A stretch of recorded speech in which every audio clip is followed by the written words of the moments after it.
Hi friends, बड़े लंबे समय के बाद मैं वापस आ चुका हूँ और इस जगह को देखकर आप जान चुके हैं कि मैं इस वक्त कहाँ पर हूँ। ये दिल्ली का लाल किला, जो कि बहुत ही खूबसूरत है, जो कि दिल्ली की खूबसूरती को हमेशा ही बयां करता है। इसके अंदर जाने के लिए हमें टिकट लेना होता है, जो कि टिकट घर है और यहाँ पे बार कोड लगा हुआ है, जिसका बार कोड आप यूज़ करके टिकट प्राप्त कर सकते हैं। बट इस वक्त यूज़ नहीं था, जिसकी वजह से मुझे लाइन में लग के टिकट लेना पड़ा। टिकट लेने के बाद जैसा कि आप देख सकते हैं, टिकट लिया मैंने और टिकट लेने के बाद मैं लाइन में लगता हूँ। भीड़ थी तो लाइन में लगना लाजमी था।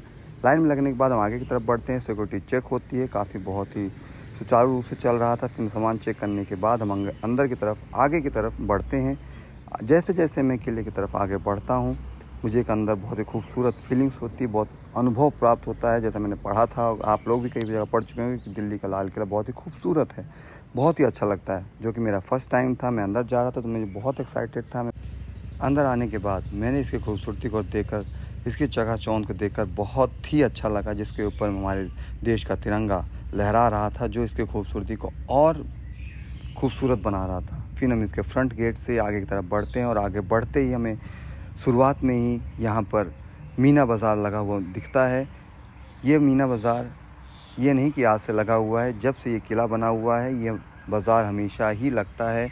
रानियों के लिए, प्रजा के लिए ये बाज़ार हमेशा लगा हुआ था। जैसे कि हर किले में आप जानते हैं कि एक जनसंख्या उस वक्त के हिसाब से रहती थी, तो उनके लिए बाज़ार की सुविधा की जाती थी। तो वो बाज़ार की सुविधा यही है। देखिए कितना खूबसूरत डिज़ाइंस किया हुआ है बाज़ार है, जहाँ पर यहाँ पर ज्वेलरीज़, असली ज्वेलरी नहीं कह सकते हैं, लेकिन एक आर्टिफिशियल ज्वेलरीज़, कैप्स, घूमने फिरने के लिए अंदर आने के बाद बाज़ार क्रॉस करते हम देखते हैं अंदर कितना अच्छा खूबसूरत नज़ारा था।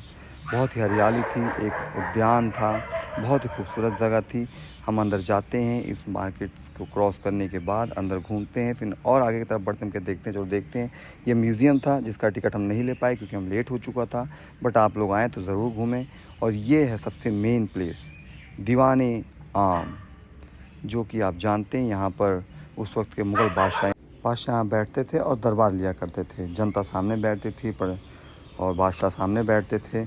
उसके बाद हम इस दीवाने आम से निकलकर बाहर की तरफ आते हैं और आगे की तरफ इसकी खूबसूरती देखते हैं। जैसे कि आप देख सकते हैं यहाँ पर कई इमारतें बनी हुई हैं।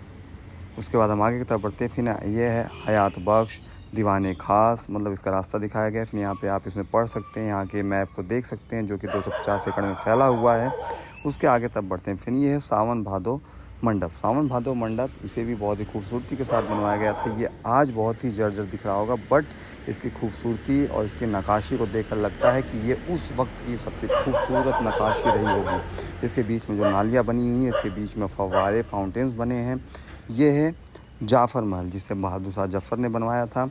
इस दोनों सावन और भादो मंडप के बीचों बीच बहादुर शाह जफ़र ने इसे बनवाया था। फिर यह heritage tea house. Heritage tea house ये बादशाह के बच्चों के लिए बना हुआ था, जिसे कि कुछ समय बाद अंग्रेज़ सरकार ने अपने लिए यूज़ करने लगे और इसका नाम बदलकर हेरिटेज टी हाउस रख दिया। हेरिटेज टी हाउस इसलिए रखा गया क्योंकि यहाँ पर अंग्रेज़ सरकार चाय कॉफ़ी करते हुए गुफ्तगू करते थे। ये है बादशाह के बच्चों का महल, जिसे बनाया गया था। फिर ये नहरे बहिश्त। नहरे बहिश्त जो कि बहुत ही खूबसूरत। अब नहरे बहिश्त मतलब आप समझ सकते हैं, नहरे बहिश्त का मतलब ये था कि एक नहर की सुविधा इस किले के लिए की गई थी। अब किला है 250 एकड़ में फैला हुआ है, लंबा है, तो यहाँ पानी की बहुत ही ज़रूरत है, तो जिसके लिए ये एक नहर की सुविधा की गई थी।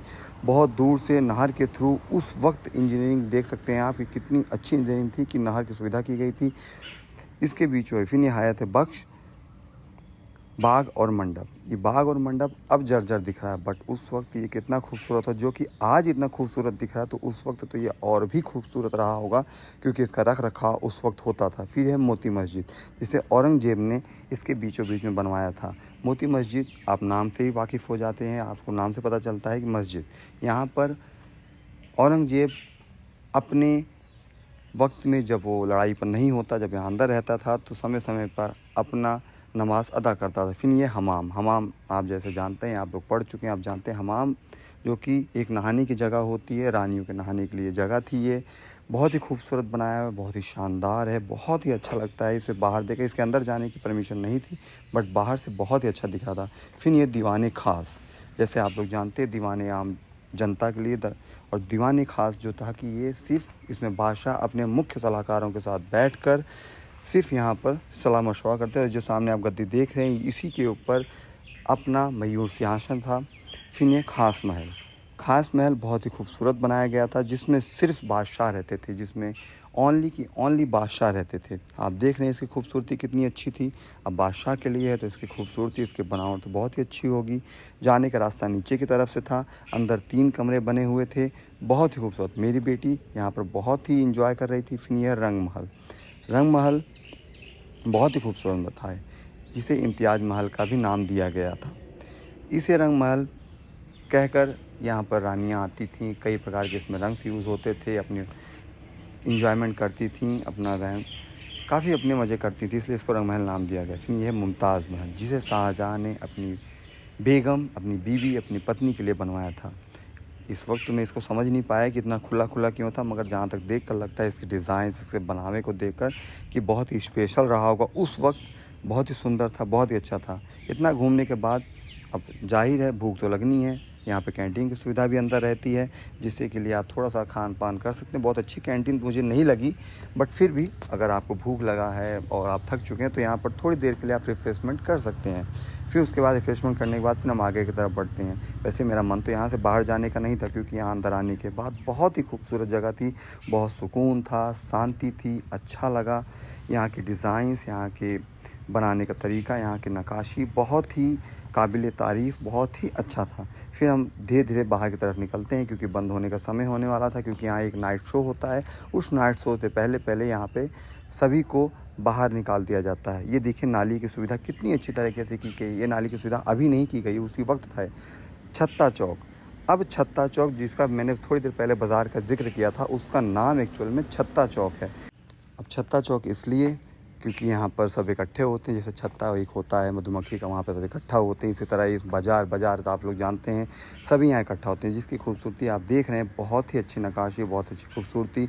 ये बाज़ार आज भी इतना खूबसूरत दिख रहा है, तो आप अंदाज़ा लगा सकते हैं कि ये उस वक्त, उस ज़माने में 1648 में जब ये बना, तो कितना खूबसूरत बाज़ार लगता होगा। फिर हम घूमकर बाहर आते हैं, जो कि मुझे बहुत अच्छा लगा। बहुत ही पहली बार था, लेकिन बहुत प्राइड फील हुआ, बहुत ही गर्व फील हुआ। ये वही जगह जहाँ से प्रधानमंत्री हमारे झंडारोहण करते हैं। वैसे काफ़ी खूबसूरत और बहुत ही अच्छी जगह थी, तो इसलिए आप लोग यहाँ पर घूमने ज़रूर आएँ। और इसके साथ ही हम चलते हैं। Bye bye.